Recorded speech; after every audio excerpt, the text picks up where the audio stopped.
Церемония награждения медалями. We are now going to begin with awarding of the medals. Медали вручает. The medals will be presented by Людмила Гайнанова, президент Международной федерации борьбы на поясах, President of the International Belt Wrestling Federation. Цветы вручает. Flowers will be presented by Яна Чурикова, посол Универсиады, телеведущая Первого канала, Универсиада Ambassador, First TV Channel President. За третье место бронзовыми медалями награждаются Third place and bronze medalist Анатолий Молдова, Молдова.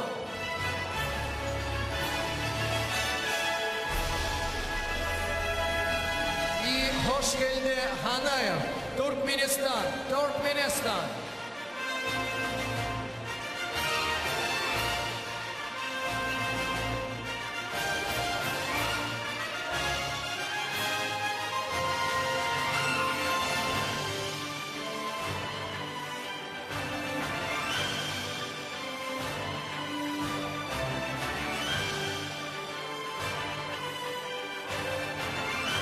За второе место